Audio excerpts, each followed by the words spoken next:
You know, it's late summer right now, and if you look over my shoulder, there's a big old mat of grass. What we're gonna try to do today is go over just how to break one down. If you've never fished one before, man, they can be intimidating. They can sprawl for miles and miles on some of the big lakes. Hyacinth, hydrilla, milfoil. There's a lot of different types of grass that'll mat up. You're looking for where the vegetation comes up, lays on the surface, and it actually creates kind of a canopy. It's almost kind of a little roof for the fish to live under. When that canopy grows, a lot of the stuff right below it will actually die off. So you get these kind of big open holes that the fish will kind of hang out in. You'll get bluegills under them, shad will get under them. It's really thick cover. It looks real nasty, but there's a lot of fish that live in them and a lot of big ones too.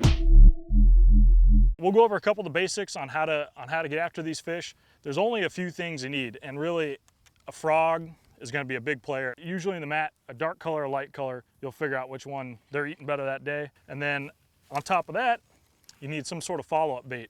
You just need a bobber stop, a flipping hook, a big tungsten weight. If you got half, 3/4, and a 1 ounce, you could fish pretty much every situation. You just want that weight to be able to fall through the cover. You don't want it sitting on top. Kind of a small profile plastic. It's more for the ease of getting the bait in more than what it actually looks like. This is it. This is the 1-2 punch for tackling grass mats. So the first thing you should do when you pull up to a mat is pick up a frog. I mean, that's the best way to cover water, locate fish. A lot of times you'll be throwing a frog and you're not even necessarily trying to get them all to bite it. I just want one to blow up and show me where it's living. I see a lot of people, when they pull up and they start fishing a frog, they want to cast it every single little thing that looks good. And by all means, you know, hit the stuff, the little differences, points, corners, you know, those high percentage areas. That'll help break it down a lot quicker. Try to keep your casts, you know, 20, 30 feet apart. You don't really need to lay it down right next to where you had your previous cast. That way you can keep moving along. I like to keep my rod tip up and kind of pop that frog. Some people work it, I like to try to walk the dog with it, which some frogs you can, depending on how much water's on top of the mat. This particular one, the frog's not actually really in the water that much. So when you pop it, it helps push down into that mat and it makes a wake, and it also makes a little bulge in that mat so those fish can see that frog coming over the top. So it's a lot easier for them to find. Give it a pause every now and then, you know, a chance for them to blow up on it. If you notice going along that you're getting a lot of fish blowing up short, you can kind of slow your retrieve down then. And if it keeps happening, if they keep blowing up short on you, that might be the time to pick up that punch bait. So as far as working the bait when you're punching it, I usually keep it to a couple hops, 2-3 hops. You'll actually kind of find that sometimes you'll get nudged, like when you go to pick it up and you're leaving. So, you know, that could be a hint to slow down a little bit.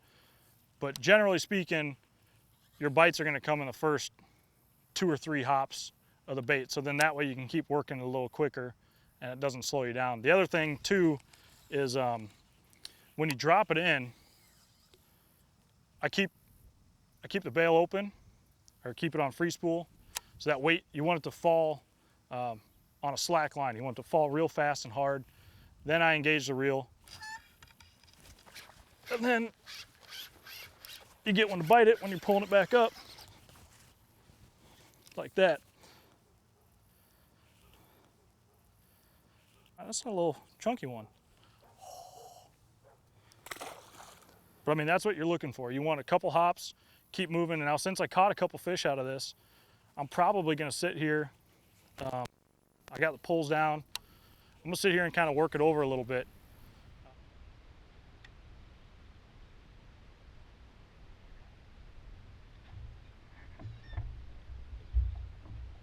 That's big.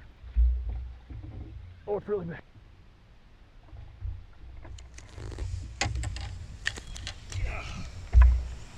Now, that's what I'm talking about, the flipping.